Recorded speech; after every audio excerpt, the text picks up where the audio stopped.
방역 모범 국가라는 독일에서도 하루 확진자가 3만 명을 넘기면서 전면 봉쇄를 시작했는데요. 슈퍼마켓과 약국을 빼고 모든 식당과 미용실이 문을 닫았습니다. 우리로 치면 거리두기 3단계인 셈이죠.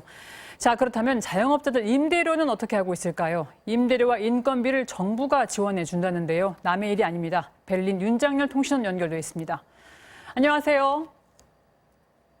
네, 안녕하세요. 네, 한국도 최근에 정의당이 임대료를 국가와 건물주, 자영업자가 3분의 1씩 부담하자는 제안을 했는데요. 임대인의 선의에만 맡겨두니까 임대료 내려주는 임대인이 극소수잖아요. 독일은 정부 지원금으로 임대료 문제가 돌파구를 찾았다고요. 네, 독일은 내년 정부 예산 5천억 유로 중 1,800 유로를 부채로 조달하기로 했습니다. 예산 중 부채 비율이 한국보다 2배 가까이 높은 셈인데요. 막대한 부채는 코로나 지원 프로그램과 보건 등 인프라 분야에 투입됩니다. 코로나로 문을 닫거나 배달만 하는 자영업자들에 대한 지원 기준은 지난해 11월과 12월의 매출액입니다. 자영업자의 고정비용, 그러니까 인건비와 임대료의 최대 90%가 2019년 매출을 기준으로 지원됩니다.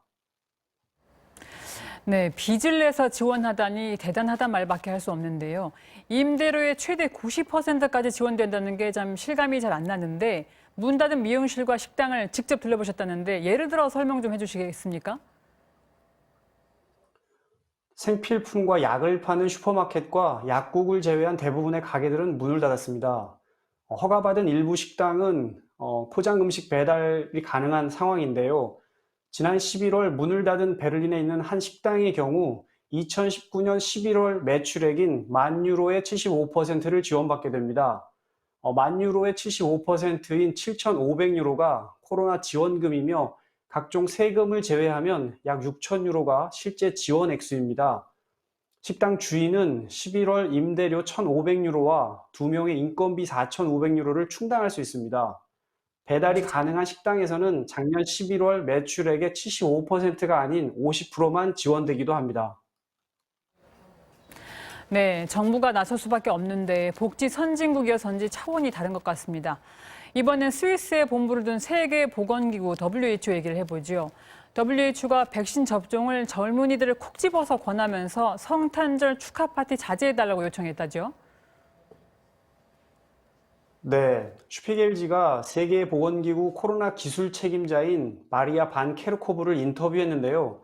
그는 코로나 바이러스의 기원이 여전히 불분명하고 바이러스를 통제할 기회가 아직 포착되지 않았다는 찹찹한 견해를 밝혔습니다. 그러나 대인 접촉이 잦은 젊은이들이 백신 접종을 많이 하면 확산세를 줄일 수 있다고 강조했습니다. 또 지금은 크리스마스 파티를 즐길 때가 아니라면서 젊은이들이 현재 함께 살고 있는 사람들과 연말연시를 지낼 것을 권고했습니다. 네, 정부 지원금으로 자영업자들의 임대료를 충당하는 독일의 정책 좀 부럽습니다. 지금까지 베를린 자유대학에 재학 중인 윤장열 통신원이었습니다. 고맙습니다.